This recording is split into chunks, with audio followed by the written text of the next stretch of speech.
Hi everyone, it's Cohen again, and I'm back with the continuation of the talent tree review that we are doing for warriors. In the previous video we have had a look at Fury warriors, and now we are looking at arms. We can dive right into it. This is how the arms tree looks on the beta right now. I don't have all the talent points, so I will also be using the Wowhead talent calculator to just show you some of the pathings. Overall, my impression is very good when it comes to the arm spec tree. It's one of the better I've seen. It looks a little bit strange in the pathing, but the pathing feels good actually. So I will make an effort to rate these as well according to some of the wishlist titles that I've come up with. So some of these have to do with if we have too many abilities or not, how does the pathing feel in the tree, do we have everything that we need, how does the gameplay feel like, and then finally this one, the multiple playstyles, is the hardest one to achieve, and that means that you have multiple playstyles for the same damage type, let's say either single target or dungeon damage or something, and that you can have multiple different variants that are all viable, kind of. One of them will always be number one on damage, most likely, but if it's very close, then we can switch around a bit. But we can start with if we get what we need. And if we have a look in the talent tree, I would say that we probably have more than what we need. I would say in Shadowlands there were some issues. Arms has been very good at 2-target cleave for a very long time, mainly because of sweeping strikes. Burst AoE has been very high, but very short. So if you put a Fury warrior and an Arms warrior next to each other and you have them do continuous AoE damage, Fury warrior will win out, because it's hard to keep up the continuous AoE damage on Arms in Shadowlands.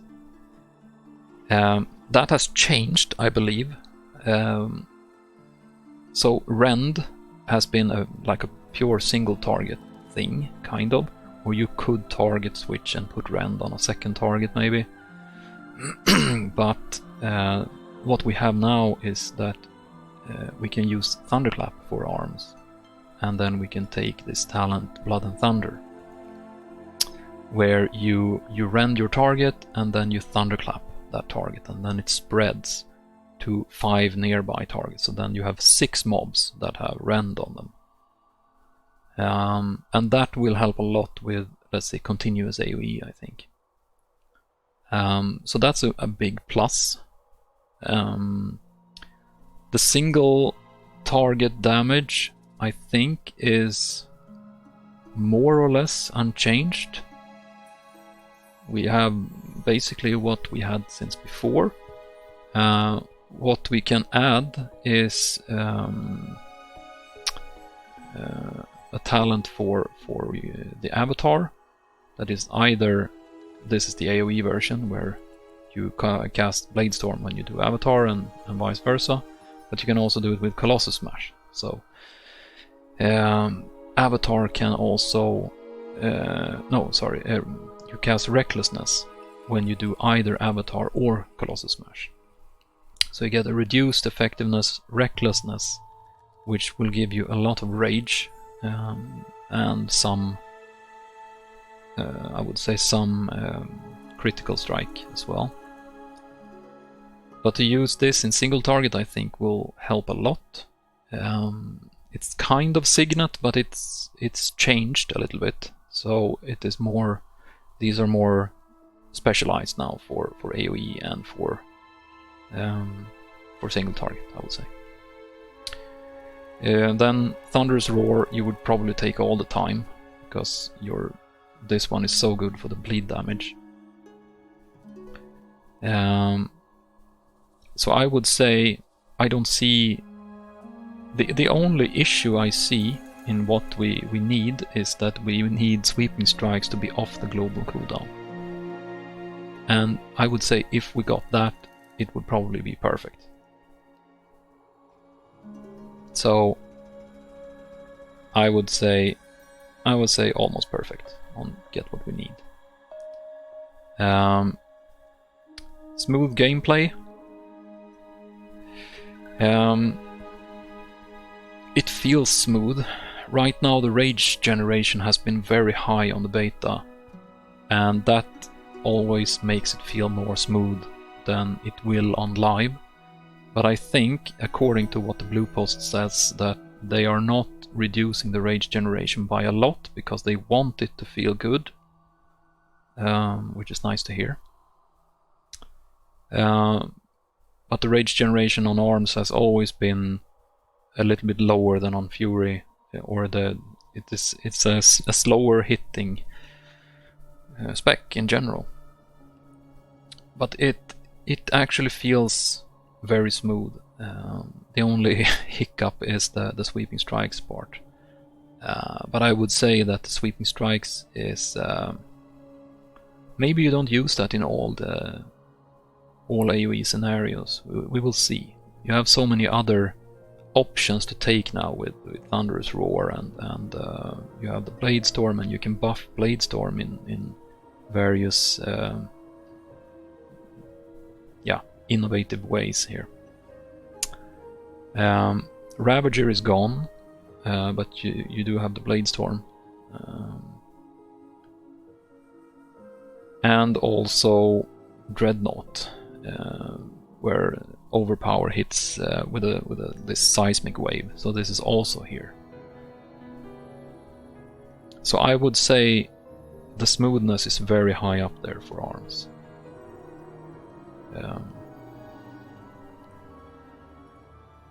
Where do we put it? Here, maybe? Throughput versus utility. Do we get all the things that we need for utility while not sacrificing much for damage? I would say so. The class tree is very similar to the Fury one. You don't have Berserker stance, you have Battle stance instead.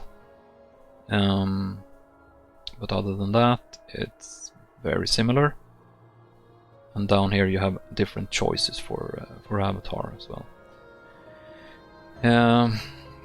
Thunderclap is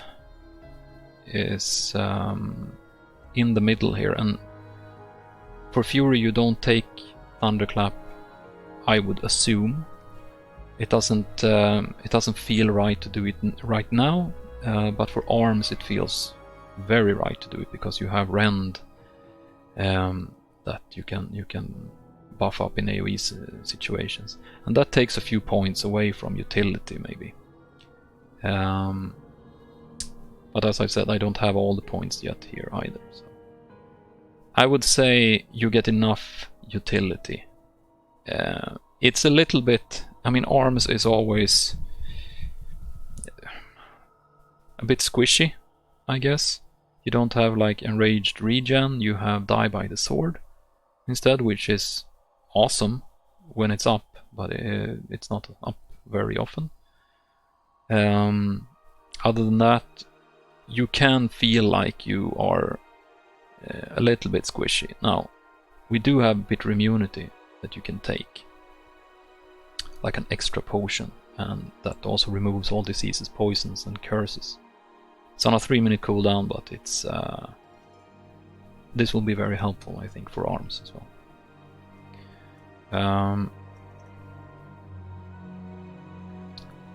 Okay, keep doing that. I would say it's up here. The pathing, everything is going to end up here, I guess now. The pathing, I think the pathing is as good on the class tree as it is for Fury.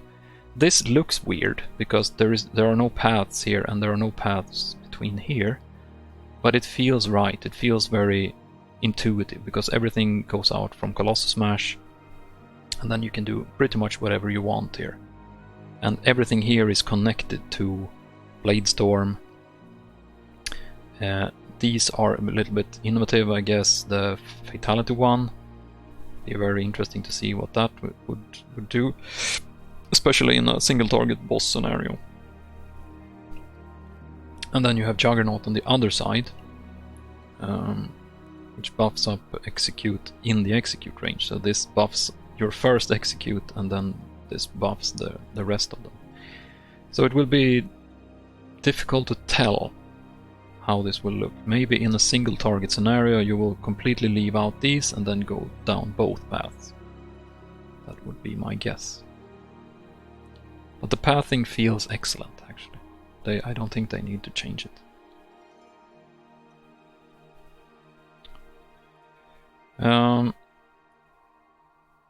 Single target ability bloat. Do we have too many? Where are we? My god. There. I don't think so. It's basically the same. We add Thunderclap. But that is not for single target. I think Rend is...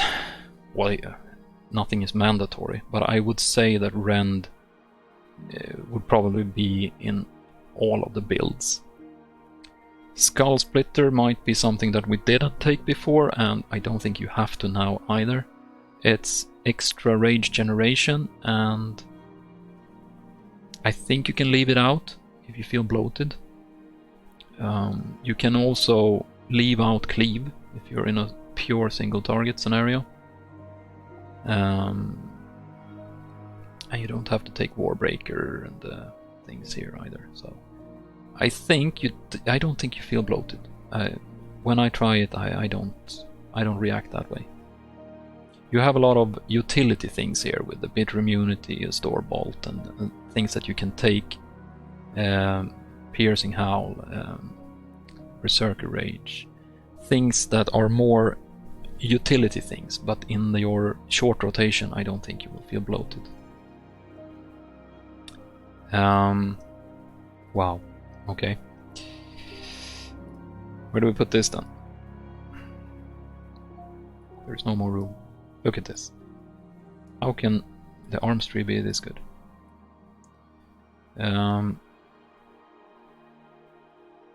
AoE, let's take the AoE bloat now. Do we have any AoE bloat? Well, we have Bladestorm. We have Avatar, which can proc Bladestorm. And we have Thunderous Roar. And we also have Spear of Bastion as an option. Now, as it is right now, you can only buff one of these. If you want all three of these, you can only buff one of them with the last one, kind of. But you can have Thunderous Roar as is, and Spear of Bastion as is, and Avatar with Bladestorm and Bladestorm. So you have 4. I would assume that you pick one of these, and as it looks now, I think it's going to be Thunderous Roar, because you get the extra bleed damage. But still, then you have 1, 2, 3 AoE abilities, and you also have Thunderclap on a 5-second cooldown. That could feel like a lot. Especially if you are also taking Sweeping Strikes and want to get Cleave in there. So Cleave, 1, 2, 3, 4, 5, 6. It could be a lot, actually. So even if you choose between these, it's still possible to take most of them, at least. I would say maybe this is the only only part that could be an issue, I guess. Not the only part, but let's say that this could be an issue. Single target versus AoE options. What kind of options do we have? So I would say that this is actually kind of excellent because you are not choosing so much between AoE and single target. So I can show you some of these, like, yeah, have a look at Battle Lord, for instance. Your overpower has a 25% chance to reset the cooldown of Mortal Strike and Cleave and reduce the rage cost. And there are a lot of these. Mortal Strike, Cleave and Execute critical strike damage is increased. Yeah, we have more of these as well. This is pure Cleave or Whirlwind. But you have a few of these, at least, that buff everything, both your AoE and your single targets. So you don't have to make a hard choice. This one buffs Deep Wounds, Rend, and Thunderous Roar, for instance. And this one as well, Mortal Strike and Cleave, can apply the Fatal Mark as well. So I would say it's in a better spot than Fury is, because Fury you kind of choose between either AoE or single target, kind of. Here you get a little bit of both wherever you go. So I would say that this is probably a better option. Okay, where do we put that? My god, everything is in this bracket. And now we come to the last one, the multiple playstyles. You can see that I really like the arms tree. Everything ends up here, kind of. So we will see about the multiple playstyles.